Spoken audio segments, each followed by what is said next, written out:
Hello, dear friends, and welcome back to Mini Mike, this show where the kids get to know amazing guests and talented at the same time, like today's guest. May you introduce yourself? Hi Rtag, I am Basma Almoulani. I am a trainer and specialized in child development and education. Nice. Well, what are the most important skills students should focus on to improve their English? Actually, students have to focus on 4 skills. They are listening, reading, speaking, and writing.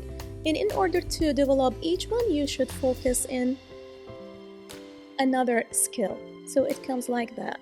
Basic skill, develop another skill.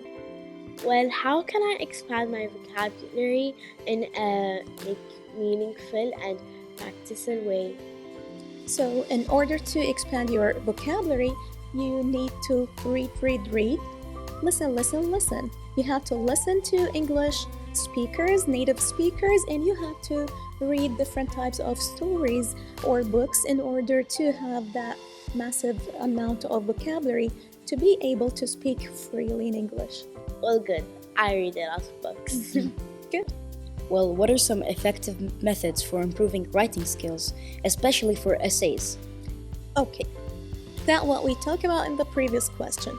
In order to develop the writing skill, you have to read a lot. So the writing is like a productive skill. The reading is a receptive skill.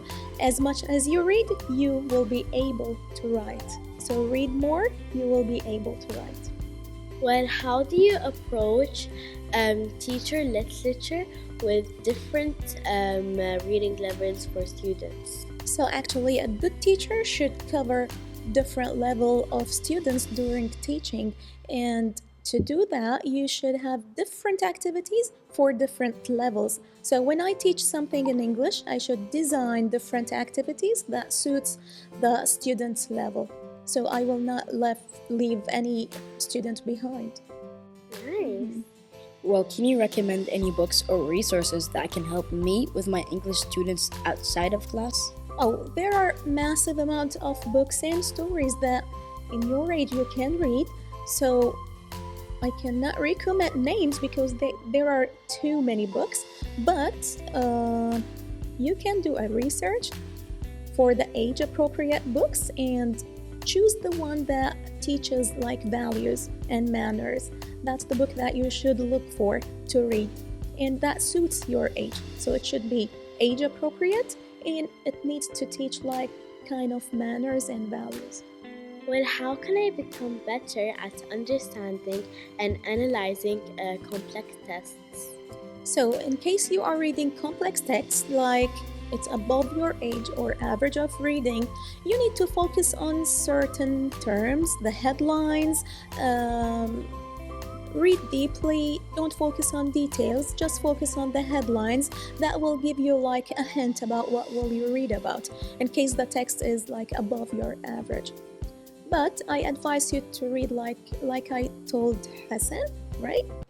Yeah, age-appropriate books or story, so to be able to understand and have benefits from those books. Well, what is like your favorite book that you recommend? Fairy books. Also, there are many fairy books you can read about. Also, choose the one that focus on manners and values. So you will be able to improve your skills, develop your skills in reading, and gain some manners and values. Well, I like fiction books and comic books. Good, fiction and comic books just for fun, and like most of boys and girls in your age like comics and fictions. So that's a good choice for you. It depends on what you like. It's a good choice. Well, dear friends, we're gonna take a short break and let us get back to you. So pause.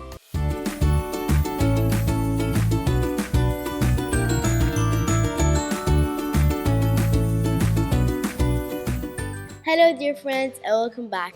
I'm Paz. I didn't forget this time. Well, how do you help students who struggle with grammar or syntax issues. So as I told Hassan, in order to develop your skill in writing and reading, you have to read a lot. As much as you read, as much as you write, you will develop these skills. When you read like books, stories with perfect grammar, you will be able to imitate them at first. Then you will be able to create your own sentences and stories. So read, then you will be able to write. So reading comes first and then... Sure. Well, what are some strategies to improve my pronunciation and speaking fluency in English? You need to answer this question. What do you do? I noticed that your pronunciation is perfect as the fluency. So what do? You listen a lot to native speakers, or? I just play games. Play games. When you play games, you talk with native speakers, right? Yes. So in order to develop your speaking, you need to listen to native speakers or speak with native speakers. So that's how you will be able to develop the fluency. Are there any common mistakes that you see students make in writing, and how can I avoid them? Okay, so young students, those who started to write, they face many problems in writing because it's not their native language. So in order to develop this skill, they have to practice a lot. They have to get effective feedback on writing, like sometimes they stick the words together, misspell some vocabulary, miss the punctuation. So the more they practice writing, the more effective feedback they get from their teachers, they will be able to write good, effective sentences. Well, how do you make grammar lessons more engaging and accessible to students? Okay, so students in your ages, they like what? They like games, they like to play, they like to move. So in order to make the grammar more fun, we should like embed them in games, and like sometimes application, sometimes websites we use for those questions. Instead of lecturing or stating the grammatical rule, we prefer to like put them inside a game in order to make the grammar more enjoyable. Can you give me some tips for better note-taking during lectures or while reading? In order to take better notes or good notes, you need to be well prepared before attending the lecture or the class. Then start focusing on the keywords. Sometimes the teacher or the lecturer says some keywords, so when you write these keywords, you will be able to refer to them later and give you like a hint about what the teacher or the lecturers talk about. When you take notes, like focus on taking points, not full sentences. So doing that will save the time and effort and let you focus more on the lecture. Also, you can use maps or arrows or drawing while taking notes, and that will make it easier for you to understand and to go back to your note and understand it. So drawing and like mapping will make the notes better for you as a reference. Well, dear friends, this is the end of our episode for today, and we hope to see you guys next time. Bye! Bye!